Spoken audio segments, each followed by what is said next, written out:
We have an update on the Vince McMahon allegations ahead of the Netflix documentary release. Plus, we have the latest on Ricky Starks AEW status, and an AEW Originals contract is expiring. It's all in the Cultaholic wrestling news right now. So yesterday, a press release was put out giving us some upcoming details around the Vince McMahon allegations and the lawsuit from Janel Grant. Let's give you some from that press release. On Thursday, September the 19th, which is today, attorneys for Janel Grant, the former WWE employee and human trafficking and assault survivor who filed a lawsuit against former WWE CEO Vince McMahon, John Laurinaitis, and the WWE Organization for Abuse, Assault and Trafficking, will hold a virtual press briefing to share an update on the ongoing case. This briefing also comes ahead of the September 25th premiere of Netflix's Mr. McMahon docuseries. Attorneys for Janel Grant, former WWE employee and assault survivor, will provide background details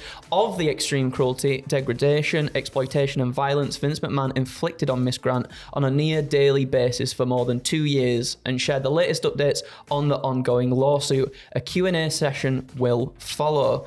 In an additional announcement, Janel Grant's team have announced that they will be working with PR firm SKDK ahead of Vince McMahon's Netflix docuseries release. SKDK have previously worked with the survivors of Harvey Weinstein, Marilyn Manson, Jeffrey Epstein, and former employees of the Washington Commanders. A statement has come out from Barkov Lamy of SKDK, who says Janel Grant is a survivor of incomprehensible abuse, assault, and trafficking at the hands of Vince McMahon, John Laurinaitis, and WWE.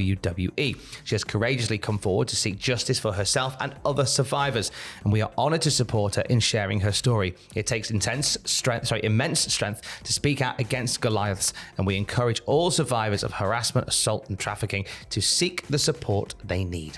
Ann Callis, attorney for Janel Grant, also issued the following statement saying SKDK has a proven track record of uplifting survivors of violence and trafficking. We look forward to our partnership in seeking justice on behalf of our client Janel Grant. Now, this press conference is going to be taking place, as we say, today, 2 p.m. Eastern Time, which is 7 p.m. British Summer Time. So as soon as we know more about it, we intend to be part of that. We will let you know more at Cultaholic.com and other outlets as well. Once we know more about it, we'll keep you up to date there. Let's go to AEW and the seemingly frustrating, never-ending saga of where is Ricky Starks. Fightful offer another update revealing that despite the fact that Ricky Starks has not been on AEW TV for a long time now, he has not been backstage at AEW as of late either. So it's one thing for someone to not be on TV, for another to be completely away from the product altogether and be under contract. Something that would normally happen if somebody was taking a leave of absence or maybe even out with an injury. Yeah, or we've seen it prior as well. If people don't have any sort of storyline in place for them either, we've seen people take quite a bit of absence from television as well. Miro comes to mind, like just not happy with sort of like any creative he's been given, or maybe therefore lack of creative that he's been given.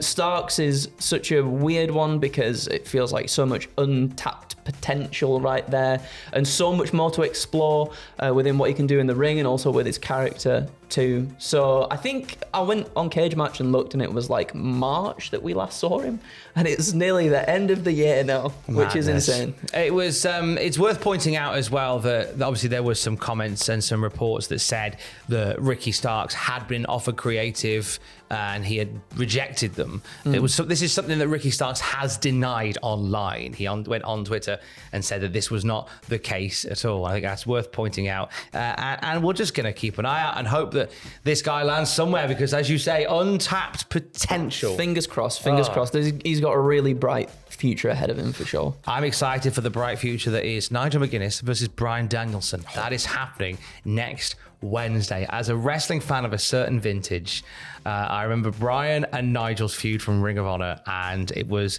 a phenomenal bit of business. So to see these two rolling back the years next week, I'm very excited about it. But he's revealed a little bit, has Nigel. In fact, a lot of it about where he's been and why he's been away. Yeah, so McGuinness spoke to TV Insider ahead of his challenge to Bryan Danielson for AEW Grand Slam. It had been reported for a long time, right, that McGuinness retired from wrestling due to health issues, namely hepatitis, but he put the record straight and said that actually wasn't the case at all. He said, there is a lot of confusion and misinformation. The truth of the matter is, when I stepped away from wrestling, it was purely because I couldn't make a living as a wrestler anymore. I could have gone back to Ring of Honor and wrestled that style, but I wouldn't have made enough money to even afford health insurance, let alone save for the rest of my life. He goes on to say, little did I know it would take until now with Tony Khan and AEW. I didn't step away because of concussions. I didn't step away because of hepatitis. I was perfectly okay to wrestle. So it's all not a factor going in. There is a wonderful Nigel McGuinness WWE documentary. I don't know if it's on the network anymore. It's so good. It's so good, but it's so heartbreaking Yes. because you realise that when he had the WWE medical and he was far too honest on that medical, that consequently led to him not getting to work as a wrestler for WWE. And all those years lost, I'm excited to see him roll them back. Yeah, me too, because that documentary as well, he had the farewell tour, I believe, as well, and we saw him go to these smaller shows, and for someone like Nigel McGuinness, it felt like almost it should have been grander for him, and this is like, it feels nice that he finally gets to have this moment, and with Danielson too, and the two are so intrinsically connected with all the stuff that they did in Ring of Honor. So it's gonna be really nice to see them two back in the ring together. As much as he spouts off about Danielson, I bet he is happy in his heart that he's in the ring with that man. Oh, you could tell the moment he announced that he was singing in his heart. Absolutely. Take a breath, Brian. Let's take a breath for Dustin Rhodes. He is currently holding 2 titles in Ring of Honor. He's one half of the tag champs. He's 1/3 of the trios champs. But his AEW contract is fast coming to an end, per Fightful, who say last year, Fightful Select reported that Dustin Rhodes' AEW contract runs through September of 2024. With him winning numerous titles in Ring of Honor, many have assumed that has changed. However, as of AEW All Out, we confirm that his deal with the company is still up in the fall or autumn, if you're normal. And we're in that period now. We are, We're in September. We are indeed, yeah. Does Dustin Rhodes dance until September? Or do we wake him up when September ends? Oh, who knows? Will he be gone till November? It's an interesting one because he seems very happy where he is right now, having some really good matches as well. So I could see him definitely staying there and helping like the younger generation of wrestlers too. Is there a story to be told there with Cody and Dustin in WWE? Yeah. Nah. Not at all. joking, I'm Whilst Cody is the WWE champion, absolutely there is. But I mean, it's just how he feels and what he wants to do at the end of the day, isn't it? I wonder whether WWE have contemplated, and this might give a few fans of certain eras the ick. I wonder whether they thought about putting Goldust into the Hall of Fame. Oh, I Not imagine necessarily so. Dustin Rhodes, but Goldust. Oh wow, okay.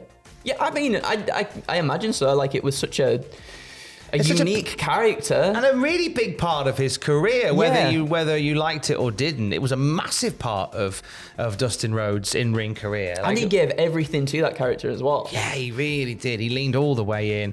So I wonder whether if that contract's coming up, maybe there is something there. Obviously with Cody in the company, I bet Cody would love to have his brother around again. Absolutely. There is something to be had for WWE getting Dustin on a Legends deal, which means we'd see Goldust in the video games. We'd see Goldust in the Hall of Fame. We could see a Goldust run in. Maybe they even just move the Goldust thing to one side and have some Cody and Dustin stuff in Which WWE. I think that's more likely if Yeah. he did come back. I mean, maybe if he did do the Hall of Fame thing, maybe he would come out in the Goldust get-up just for like, I think you couldn't ignore it. Yeah, for sure. But I think if he did go to WWE, I think because they like having the sort of the idea now that if you come from another company as well, if you've been away from us, you come from another company, you can keep what you've practically got right there.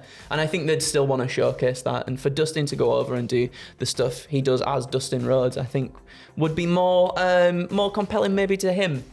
Or Does he do the thing I always say on these videos, which I know you love?